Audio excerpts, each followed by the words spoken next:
Jason Michael Hahn is the epitome of why the United States should utilize the death penalty. Please excuse the graphic nature of the information I'm about to present. It must, however, be shared in this due to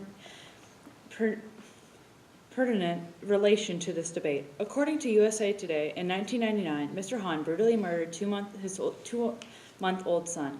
His body was found when the owners of a storage unit that was rented out to Mr. Hahn investigated the unit after he stopped making his payments. By the time the body was found, it was years after the 2-month-old Jason had been murdered. Furthermore, it was discovered that Hahn carried the body with him for 2 months before discarding it in the storage unit. When Hahn was found and taken into custody by the police, he was in the presence of a 1-month-old son with broken ribs and other signs of severe abuse. Prosecutors determined that Mr. Hahn was responsible for the injuries of his living son as well. Hahn was found guilty. He was sentenced to 30 years in prison by the Vermont justice system. Let me be very clear in stating that after 30 years in prison, the Vermont justice system was planned to release Jason Michael Hahn back into society. Several days after Mr. Hahn received his 30-year sentence, more information came to light. It was discovered that Mr. Hahn was guilty of murdering his 2-month-old daughter in 2002. Her body was found in a separate storage unit 15,000 miles away of baby Jason. By this time, because where the crime took place, Mr. Hahn tried in California. The justice system, after finding the body of the second murdered child, Hahn was sentenced to death by the California courts.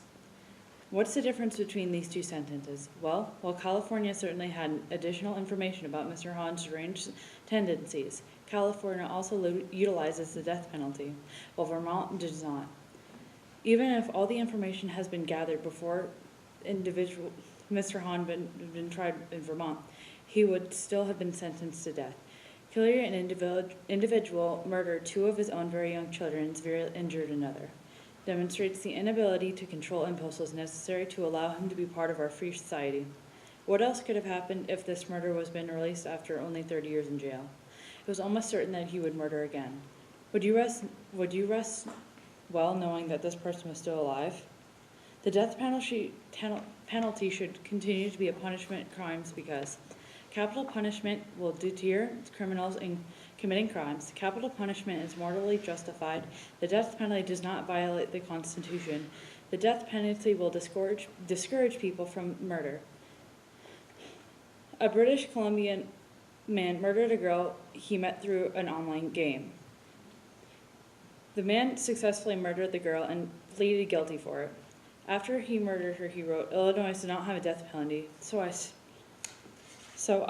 I'll spend the rest of my life in prison." It is unknown whether or not he would have still committed murder if there was a death penalty. The man made it clear that he knew there was no such thing as lethal punishment in Illinois. The way he wrote the sentence made it seem like he was not at all bothered by life in prison as long as there was no death penalty.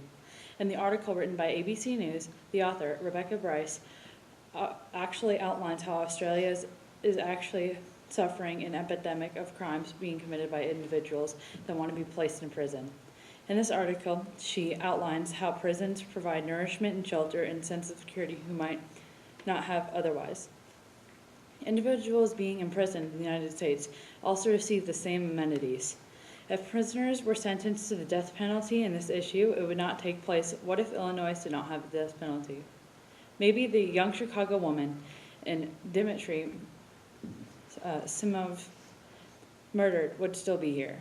Morally, the death penalty is justified, as I mentioned in my first reasons for why the United States should implement the death penalty. Some individuals commit crimes to only receive amenities that are provided in prison. A sentence to life in air-conditioned, cable-equipped prison, where the person gets free meals 3 times a day, personal recreation time, and regular visits with friends and family is a slap in the face of morality. It doesn't seem fair that individuals have committed horrendous crimes like murdering 2 children and abusing one under the age of 1-year-old in this case. Jason Michael Hunt was to spend the rest of their lives in a facility that provides anything they need. Think of cases where people are murdered, injured, abused, assaulted. Think of how that impacts their families. How would they feel knowing an individual is still living out their life, fairly comfortable? This convict isn't struggling to find food or shelter. This convict doesn't have to find a job, secure a basic life's necessities. Think for a moment about how hard your parents work and provide your lives for the lives you live. Without the death penalty, people get to keep living their life without having any of these things for themselves. The death penalty does not violate the Constitution. The same Congress that proposed the Eighth Amendment also enacted the Act of April 30th, 1790, which made several offenses punishable by death. This simply provides one founding fathers approved the death penalty, and it thought that it wasn't cruel and unusual punishment, depending on the types of crimes as a person committed.